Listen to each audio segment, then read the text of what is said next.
Hello and welcome to video 5E. I can prove that a quadrilateral is a parallelogram, rectangle, rhombus, or square. All right, guys, I want to apologize at the very beginning of this video because this is going to be a longer video. I'm going to move as quickly and succinctly as I can, but I need you guys to bear with me and hang in there. It's a little bit of a longer video. I apologize in advance. But let's start with parallelograms. So we have 6 different ways that we can actually prove that a quadrilateral is a parallelogram. The first is to prove it by its definition, namely that both of my pairs of opposite sides are parallel. The second way is to prove that both pairs of opposite sides are congruent. Notice, guys, a lot of this has to do with the properties, right? I can also prove that both pairs of opposite angles are congruent, okay? And I can say if an angle is supplementary, meaning it adds to 180, to both of its consecutive angles, supplementary, then it is a parallelogram. Or if both diagonals bisect each other, meaning they cut each other in half, then it's a parallelogram. Or, and this is the weird one that you're probably not expecting because it's not necessarily an attribute or a property of a parallelogram, if one pair of opposite sides is both parallel and congruent, then it is a parallelogram. So to demonstrate these, I want us to look at some parallelograms below here. And as we're going through these, I want us to determine, is it a parallelogram? And if it is, by which of these 6 methods is it a parallelogram? So this first one, I'm given one pair of parallel sides, not enough information. Can't say it's a parallelogram. Whereas this guy, I'm given 2 pairs of parallel sides. That's yes, it's a parallelogram by number 1, by the definition of a parallelogram. Here, I'm given 1 pair of congruent sides. That's just not enough information.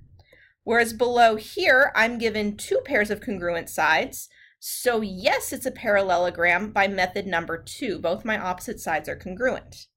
This one needs a little bit more work. I've got all of these congruent angles, and if we look, they're all alternate interior angles. So if this angle is congruent to this angle, then these lines are parallel by the alternate interior angles theorem. And if this angle is congruent to this angle, then these guys are parallel by the alternate interior angles theorem. So the answer is yes by number 1, but with the alternate interior angle theorem twice to prove that my lines are parallel, okay? This next guy, I've got 1 pair of parallel sides, just not enough information. Moving right along here, I've got that this angle is x, this angle is 180 minus x, and this angle is x. Well, when I add these two together, x plus 180 minus x, I get 180 degrees, which means that these are supplementary, and these would also be supplementary. So I've got one angle that's supplementary to both of its consecutive angles. So yes, by method number 4. This guy, I've got a pair of parallel sides and a pair of congruent sides. They're not the same sides, so this guy is a no. He does not give us enough information. Here I have 1 pair of congruent angles, but only 1 pair, not enough info. Down here, I've got 1 pair of parallel and congruent sides, so he's a yes by method number 6. Here I've got my alternate angles are congruent, so he's also a yes by opposite angles are congruent by method number 3. Here I've got that one of my diagonals is bisected, but not the other one. That's not enough information, so he's a no. Whereas here I've got that both of my diagonals are bisected. Notice they're not congruent to each other necessarily, but they are both bisected, so that's a yes by method number 5. And here we've got lovely alternate interior angles congruent, which again means that we can prove some lines parallel by alternate interior angles. So this guy is a lot like this one up above. He's a yes by method number 1 with some proof, right? So he'd have more steps involved than just the given. And this guy, I've got that these opposite sides are parallel and these opposite sides are congruent because they're both equal to 60, but they're not the same side and the same pair of sides, so he's a no. So let's take a look now at some example proofs. The first thing I want to do is I want to prove to you Justification number 2, that if both pairs of opposite sides are congruent, then our shape is a parallelogram. Remember, our definition of a parallelogram is that my opposite sides are parallel. So that's really what I'm trying to prove, is that my opposite sides are parallel. And so when I'm looking at this figure, I'm going to mark what I'm given. EF is congruent to GH, and FG is congruent to EH. Now, one thing you have in order to prove things parallel is to prove alternate interior angles. Well, I'm going to draw a line right here, and what that line does, it actually allows me to create two congruent triangles, because by reflexive property, that's going to be congruent, which means I'd have two congruent triangles, which would mean by CPCTC, this angle would be congruent to this angle, and this angle would be congruent to this angle. And when I've got angles like that congruent, they're all alternate interior angles, that means that their boundary lines are parallel. So that's how I'm going to prove that EFGH is actually a parallelogram. So let's do our proof. We have our T-chart, we have statement, and reason, and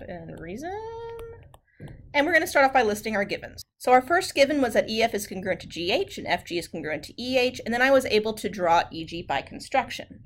Well, my next step is to prove these two triangles congruent, and I do that with reflexive property and then SSS. So we're able to say that EG is congruent to GE by reflexive property, therefore triangle EFG is congruent to triangle GHE by side, side, side. Well, now I'm going to use CPCTC to talk about these two pairs of angles. So we can say that FEG is congruent to HGE by CPCTC and FGE is congruent to HEG by CPCTC. It's these marked angles up here.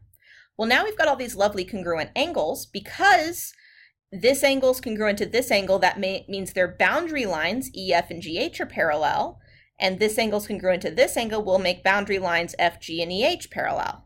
And they are parallel by the alternate interior angle theorem. Well, we've now proved two pairs of lines parallel, so we can say that EFGH is a parallelogram by its definition. So EFGH is a parallelogram by definition of parallelogram, and we only ever use the symbol that looks like a parallelogram when we're talking about parallelograms. You don't actually have a symbol for a rectangle, square, or rhombus. It's just parallelograms. All right, and that's how we prove that EFGH is a parallelogram, given that its sides are congruent. Well, now let's look at a proof of justification number 3. Justification number 3 says that if both pairs of opposite angles are congruent, then it is a parallelogram. I actually am going to leave this one to do in class, okay? Do in class as an activity. So guys, just be aware that we're going to come back to this later, and be sure to remind your teacher that we're doing this one in class. All right, let's talk now about how to prove that a quadrilateral is a rhombus, okay? Our first is by its definition. If all four sides are congruent, then our figure is a rhombus. That's the definition. Our other three rely on it first being a parallelogram. So if my figure is a parallelogram and one pair of adjacent sides is congruent, then it is a rhombus. If a figure is a parallelogram and its diagonals are perpendicular, then it is a rhombus. And 4, if a figure is a parallelogram and one diagonal bisects opposite angles, then it is a rhombus. So down here are the following. I'm telling you they're all parallelograms, so they're given parallelograms, so we satisfy the beginning of 2, 3, and 4. Are the following parallelograms rhombi? And if so, why? So let's go through and look at them. This first one, I've got all four sides congruent. That's a yes, and that is by definition. That's number 1.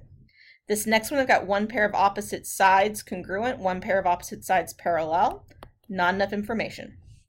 This guy, I've got that my diagonals are all bisected, the diagonals are all congruent, but I don't know if those diagonals meet at a 90-degree angle, and I don't know if one diagonal bisects the opposite angle. So there's actually not enough information here for me to do anything about it. I know it's a parallelogram, but I don't know if it's a rhombus.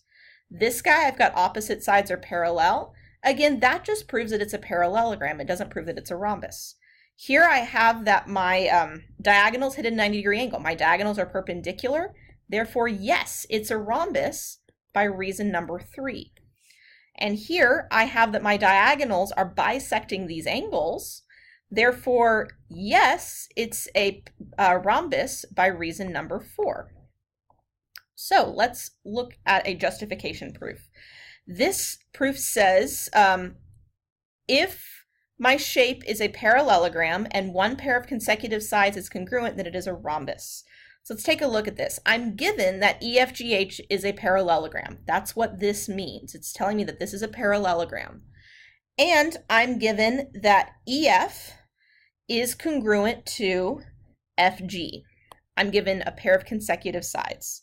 So let's take a look at this. First things first, if this is a parallelogram, then I know that the opposite sides in a parallelogram are congruent. So if EF is a side, then GH is congruent to EF. And if FG is congruent, then EH is congruent to FG. So that's the first thing I can put in my proof. Now, to prove that something's a rhombus, if we're going to prove it by definition, which is how I want to prove it, I have to prove that all of the sides are congruent.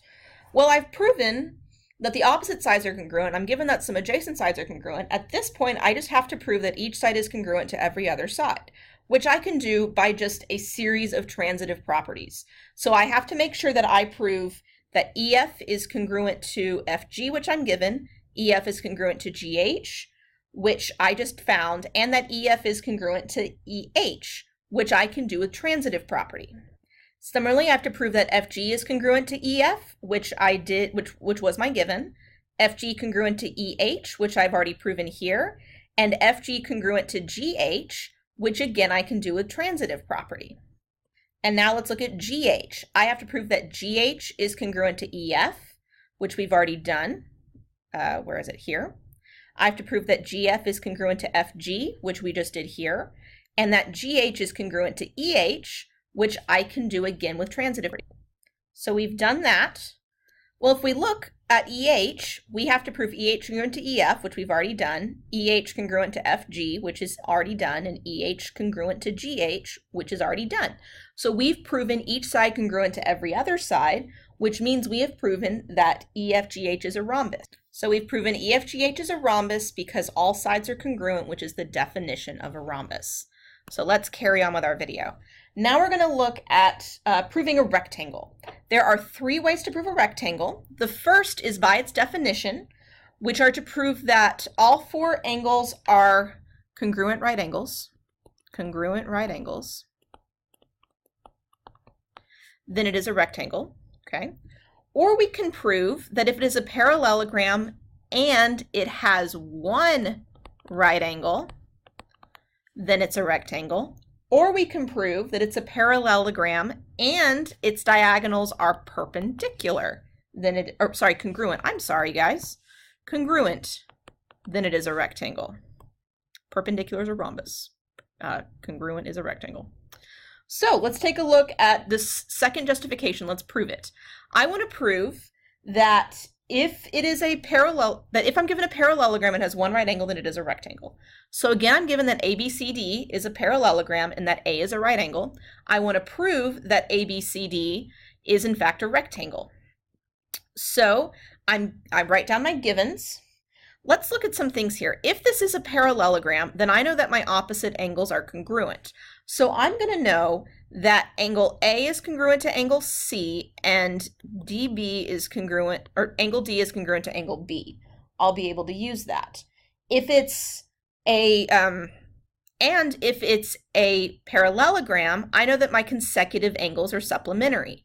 So I know that A plus D must equal 180. Well, if A is 90, then D must also be 90. And D plus C must equal 180. So if D is 90, then C is 90, and so on and so forth. So that's how we're actually going to prove that this thing is a parallelogram.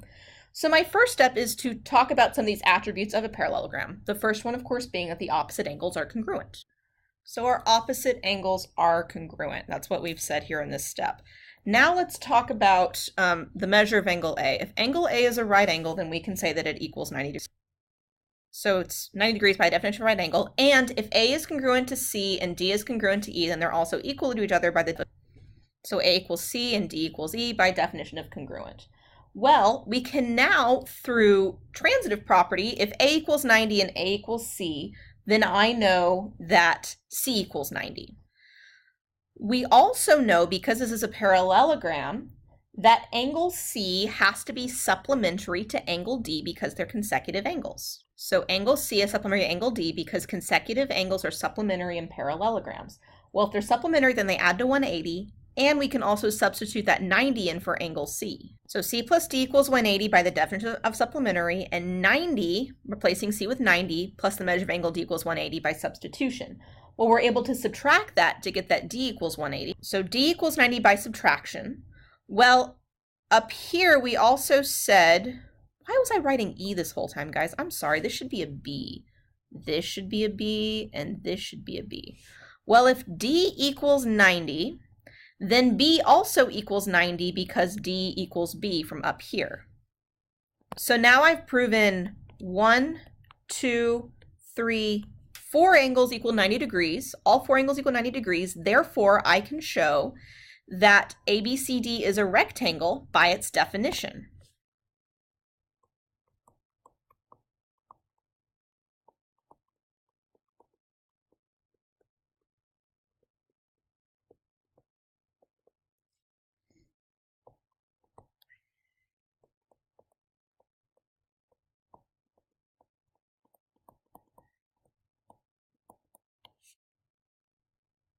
So ABCD is a rectangle by the definition of a rectangle.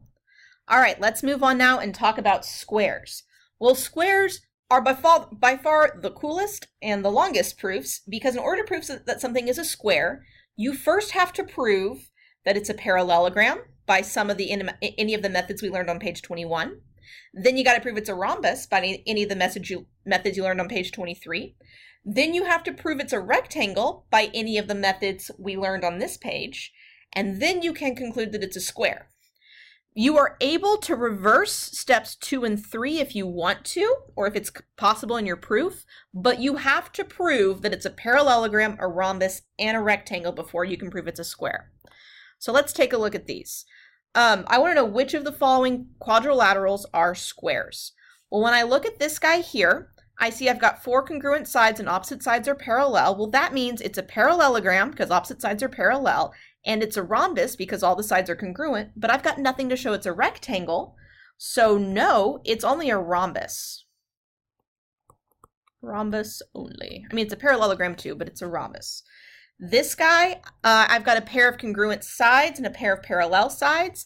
There's not even enough information to prove that thing's a parallelogram, let alone a square, so this is a big fat no. Here, I know it's a parallelogram because my opposite sides are parallel. I know it's a rhombus because my diagonals are perpendicular. And I know it's a rectangle because I have one perpendicular angle of a parallelogram. So yes, he is a square. This guy here, I know he's a parallelogram because my diagonals are bisected. I know he's a rhombus because my diagonals are perpendicular. And I know he's a rectangle because my diagonals are congruent. Therefore, yes, he is a square.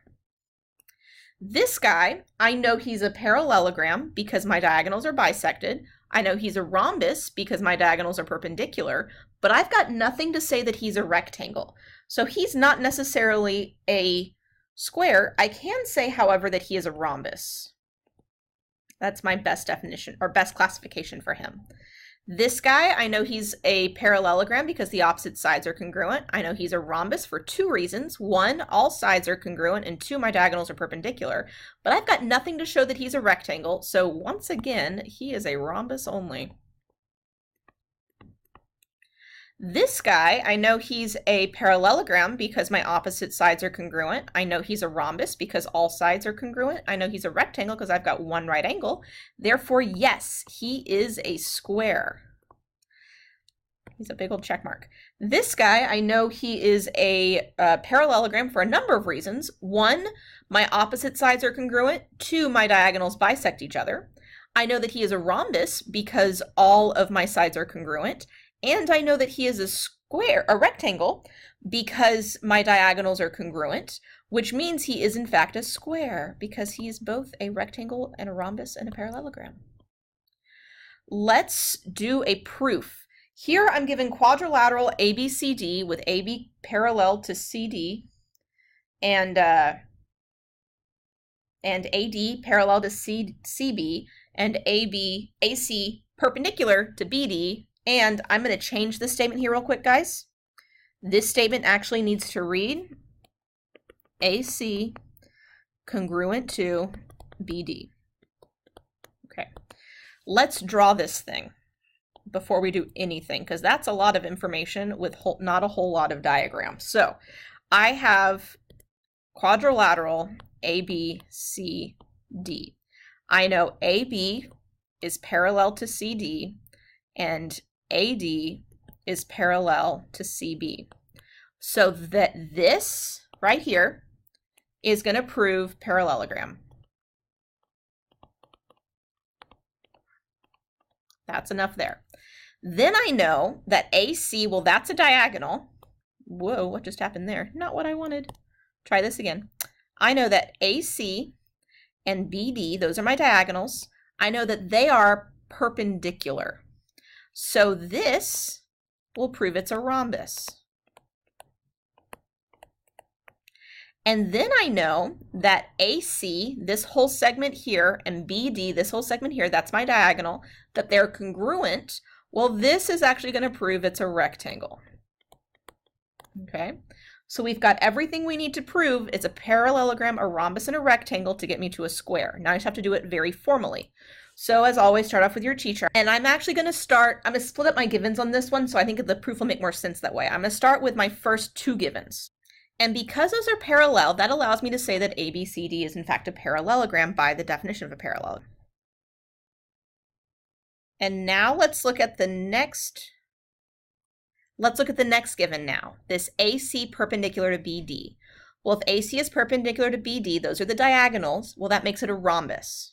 And it's a rhombus because the diagonals of the parallelogram are perpendicular. And now let's look at our last given. AC is congruent to BD. Well, if AC is congruent to BD, then ABCD is a rectangle. And it's a rectangle because the diagonals of the parallelogram are congruent. Well, now we've proven that it is a parallelogram, a rhombus, and a rectangle. Therefore, ABCD is a square because it's a parallelogram, rhombus, and rectangle. All right, guys, we've reached the end of the lesson. Please be sure to do the practice in the book. I know it's a little bit longer, but guys, the more you practice this, the easier it's going to get. Be sure to check your work with the online key, and we will talk about this in class. Thank you so much.